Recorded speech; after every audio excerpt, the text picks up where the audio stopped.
इसकी राजनीति के चक्कर में आप मुझे चुनाव में आप मुझे वोट देंगे, सरकार बनाएंगे तो आपको 1000 रुपए दे देंगे, 2000 रुपए दे इस चीज में जो जनता ट्रैप में फंसती है उसका फायदा आम आदमी पार्टी जैसे राजनीतिक दल उठा रहे हैं। ऐसे तू समझा? हाँ। प्रोड्यूसर को निर्देश है, जब जो बोल रहे हैं उन्हीं को स्क्रीन पर रखें। अखिल साहब को दिखाएंगे, वो बीच में उछलने की कोशिश करेंगे। हटाइए, नहीं बीच में, नहीं आप जब बोल रहे थे तो वो बोल रहे थे क्या? आप जब बोल रहे थे वो बोल रहे थे क्या? नहीं आप जब बोल रहे थे वो बोल रहे थे क्या? आप बोलेंगे वही सही है क्या? आपको राजा हरिश्चंद्र की औलाद है क्या? मुझे माफी चाहते हैं शब्द का इस्तेमाल करने के लिए। मैं आपको आपका कोई अधिकार नहीं। अखिल साहब आपका कोई अधिकार नहीं है इस तरह से बदतमीजी करने का अधिकार नहीं। नहीं बिल्कुल नहीं। अगर वो बोल रहे हैं आप क्यों रोक रहे हैं? जब मैं आपके पास आऊंगा नहीं आप उनको आप ऐसे बीच में नहीं बोलेंगे, बीच में नहीं बोलेंगे। जैसे आपने आम आदमी पार्टी ने विज्ञापन देकर बाकी चैनलों को खरीद रखा है, हम आम आदमी पार्टी किसी के विज्ञापनों में बिकते नहीं है। अशोक श्रीवास्तव या डीडी न्यूज किसी के विज्ञापनों में बिकेगा नहीं, क्योंकि आपकी राज में विज्ञापन घोटाला भी हो चुका है। आपने कैसे विज्ञापन दे देकर, और एक दिल्ली के एक पत्रकार को, मैं अखबार का नाम जानता हूं, पत्रकार का नाम जानता हूं, सिर्फ इसलिए उसको निकाल बाहर करवाया था आम आदमी पार्टी ने, और उस अखबार को यह दबाव डालकर कि हम विज्ञापन बंद कर देंगे, उस पत्रकार को निकाला था क्योंकि उस पत्रकार ने अरविंद केजरीवाल से कुछ कड़े सवाल पूछ लिए थे। हेलो नमस्कार, जय हिंद सभी को, जय श्री राम। दोस्तों चैनल पे आप सभी का एक बार फिर से स्वागत है। दोस्तों दिल्ली इलेक्शन आ रहे हैं और इसी पर आजकल डिबेट भी चल रही है न्यूज़ चैनल्स पे, लेकिन दिल्ली वाले सेठ जी और उनके चेले जहां भी जाते हैं वहीं कुटाई खाते हैं। आज की डिबेट के अंदर भी अशोक श्रीवास्तव जी ने दिल्ली वाले सेठ जी के एक चेले को अच्छे से रोंदा है। दोस्तों डिबेट वीडियो बहुत इंटरेस्टिंग होने वाली है। आपसे रिक्वेस्ट है, वीडियो को एक लाइक करके, चैनल पर नए हैं तो चैनल को सब्सक्राइब और बेल आइकन ऑन जरूर कर दें। ज़्यादा बात ना करते हुए खुद ही चलते हैं, देखते हैं डिबेट में क्या कुछ हुआ। पिक्चर चालू करो बे। गली गली घूमने लगते हैं। वैसे बीजेपी आज आरोप पत्र लाई है, लेकिन आम आदमी पार्टी अरविंद केजरीवाल कह रहे हैं कि हमको कोसने के अलावा बीजेपी के पास कोई काम नहीं है। लेकिन जो सवाल आरोप पत्र से उठे हैं उन सवालों का जवाब तो आम आदमी पार्टी से पूछा जाएगा। 10 साल से सत्ता में है, वो सवाल पूछे जाएंगे। 10 साल में आपने क्या किया, जो वादे किए थे वो क्यों नहीं हुए। अभी यमुना का सफाई सबसे बड़ा एक मामला है। यमुना की आज जितनी गंदी है, इससे पहले यमुना कभी इतनी गंदी नहीं थी, और अरविंद केजरीवाल हर 5 साल में एक नई डेडलाइन देते हैं। तो क्या ये सवाल नहीं पूछा जाना चाहिए अरविंद केजरीवाल से? मैं इन सब पे चर्चा करूंगा, और इन सब पे चर्चा करने पे, सवाल पूछने पे मेरा मेहमानों से आग्रह, इधर उधर मत भागिए, सवालों का जवाब दीजिए। लेकिन दिक्कत क्या है ना कि लोग जो हैं, मैं फिर कह रहा हूँ, बात हम दिल्ली की करते हैं और वो नई दिल्ली से घूम करके सीधा न्यूयॉर्क पहुंच जाते हैं, क्योंकि सवालों के जवाब नहीं होते। सिद्धार्थ यादव मेरे साथ जुड़े हैं बीजेपी से, अकील खान आम आदमी पार्टी समर्थक और राजनीतिक विश्लेषक है, मोहम्मद आसिफ कांग्रेस के नेता हैं, अनुराग वर्मा वरिष्ठ पत्रकार है। अनुराग वर्मा, मैं इससे पहले कि आगे बढ़ूँ, आपको इस डिबेट में लाना ज़रूरी है। क्या आप मानते हैं ये जो सवाल हैं, ये सवाल उठाना, इन सवालों पर चर्चा करना, दिल्ली का चुनाव है तो दिल्ली के चुनाव पर चर्चा होगी, इससे क्यों किसी को ऐतराज़ होना चाहिए? अशोक जी, एक बड़ी दुर्भाग्यपूर्ण चीज़ है कि भारतीय राजनीति में गंदगी पहले ही बहुत थी, कम नहीं थी, खूब गंदगी होती थी, और आम आदमी पार्टी ने राजनीति में आके राजनीति को और निचले स्तर पे जो हो सकता है, जो संभव है, वो वहाँ ले जाके पहुँचा दिया। किस आधार पे ये कह रहे हैं? इसके आधार क्या है? आपके सामने आम आदमी पार्टी के प्रवक्ता जो किसी बात का जवाब देने को तैयार नहीं है। इनके राष्ट्रीय नेता से लेके एक प्रवक्ता तक कोई बात का जवाब देने को तैयार नहीं है। आपने जो बात कही कि हमने काम क्या किया शिक्षा पे और बिजली पे, पानी पे, जरूरी चीजें थी, उस समय मेरा दिल कर रहा था मैं पूछूं कि क्या शराब भी इसी कैटेगरी में आती है, जो पानी और बिजली के साथ शराब भी दिल्ली के हर बच्चे तक पहुंचानी थी कि हर गली में दुकानें खुलवा दी। राजनीति में पॉल्यूशन की अगर बात की जाए, पॉल्यूशन की पहले से बहुत कम हो गई थी। पॉल्यूशन की सर 1+1 आप ही के टाइम में। आप बोलिए भैया, स्क्रीन पे एक मिनट आप, मेरा प्रोड्यूसर, एक मिनट रुकिए, मेरा प्रोड्यूसर को निर्देश है, जब जो बोल रहे हैं उन्हीं को स्क्रीन पर रखें। अखिल साहब को दिखाएंगे, वो बीच में उछलने की कोशिश करेंगे। हटाइए, नहीं बीच में, नहीं आप जब बोल रहे थे तो वो बोल रहे थे क्या?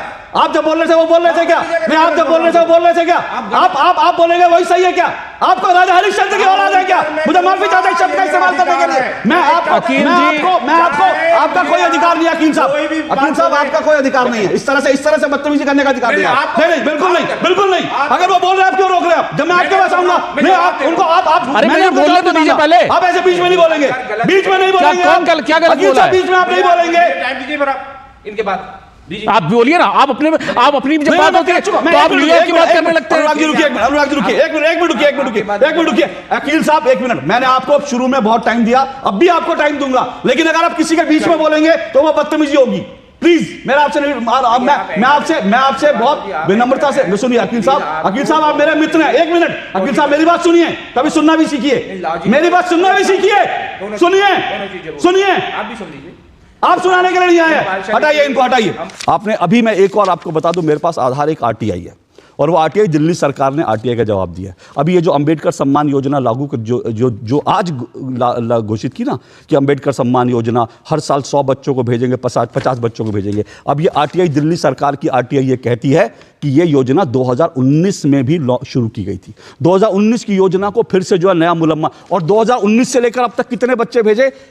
इनको 5 सालों में सिर्फ 5 बच्चे मिले हैं भेजने के लिए, और अब ये कहते हैं कि हर साल 100 बच्चे। तो सर आपकी इंटेंशन पे इसलिए शक होता है ना। बताइए आप, अब बोलिए आप जी।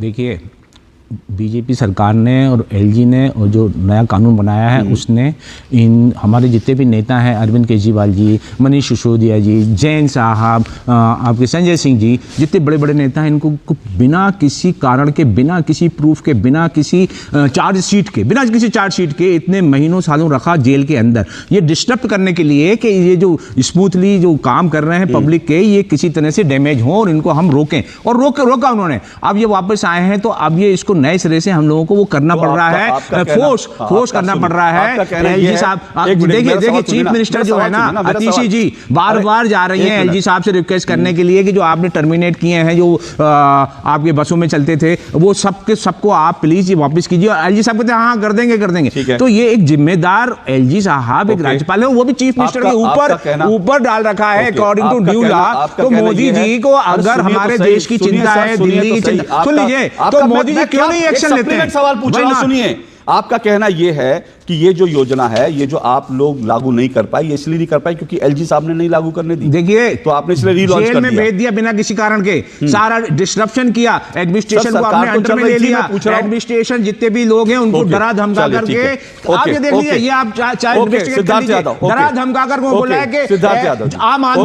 बहुत दुर्भाग्यपूर्ण स्थिति इस देश में, जब से ये अपीजमेंट की राजनीति और जो फ्रीबीज की राजनीति ने देश को एक गलत डायरेक्शन में डाल दिया है। फ्रीबीज की राजनीति के चक्कर में आप मुझे चुनाव में आप मुझे वोट देंगे, सरकार बनाएंगे तो आपको 1000 रुपए दे देंगे, 2000 रुपए दे देंगे। इस चीज में जो जनता ट्रैप में फंसती है, उसका फायदा आम आदमी पार्टी जैसे राजनीतिक दल उठा रहे हैं। ऐसे आम आदमी पार्टी भी नहीं। देखिए, जहां तक मैं बड़ा स्पष्ट कर, देखिए जहां तक ये फ्रीबीज की बात है, योजनाओं की बात है, हर पार्टी अपनी अपनी तरह से अपने अपने राज्य में इस तरह की योजना लाती है। कोई कहती है फ्रीबीज है, कोई कहती है कि वेलफेयर स्कीम है। लेकिन मैं सिर्फ ये बात कह रहा हूं, आपने आज की डिबेट में देखा, आज की डिबेट में सारी डिबेट जो है बार बार गुजरात की बात तरफ जा रही थी, केंद्र की तरफ जा रही थी। अगर दिल्ली का चुनाव है तो दिल्ली के मुद्दों पर बात करने में आपको इतना डर क्यों लगता है? दिल्ली के सवालों पर आप भागते क्यों? ये सवाल अगर मैं पूछता हूं तो किसी को एतराज क्यों होता है? अभी अकील खान साहब मुझे कह रहे थे कि बाकी लोग जो है बड़ी प्रोफेशनल बहस करते हैं, आप क्यों नहीं करते? तो अकील खान साहब बता दूं आपको, जैसे आपने आम आदमी पार्टी ने विज्ञापन देकर बाकी चैनलों को खरीद रखा है, हम आम आदमी पार्टी किसी के विज्ञापनों में बिकते नहीं है। अशोक श्रीवास्तव या डीडी न्यूज किसी के विज्ञापनों में बिकेगा नहीं, क्योंकि आपकी राज में विज्ञापन घोटाला भी हो चुका है। आपने कैसे विज्ञापन दे देकर, और एक दिल्ली के एक पत्रकार को, मैं अखबार का नाम जानता हूं, पत्रकार का नाम जानता हूं, सिर्फ इसलिए उसको निकाल बाहर करवाया था आम आदमी पार्टी ने, और उस अखबार को यह दबाव डालकर कि हम विज्ञापन बंद कर देंगे, उस पत्रकार को निकाला था क्योंकि उस पत्रकार ने अरविंद केजरीवाल से कुछ कड़े सवाल पूछ लिए थे। तो हम ना किसी विज्ञापन के भरोसे हैं, ना हम आपसे डरते हैं, ना हम आपके लिए काम करते हैं। इसलिए हम सवाल पूछेंगे और तथ्य दिखाकर सवाल करेंगे। आपको अगर सवालों से डर लगता हो तो वो अलग बात है, लेकिन हम दोस्तों, केजरीवाल जैसे बुद्धिमान नेता कभी कभी 1000 सालों में एक बार जन्म लेते हैं, और ये उदाहरण है। और ऐसे ही इनके प्रवक्ता और चमचे हैं। बाकी देखते हैं चुनाव के अंदर क्या होता है। फिर मिलते हैं एक और वीडियो के साथ, तब तक के लिए जय हिंद, वंदे मातरम, जय श्री राम।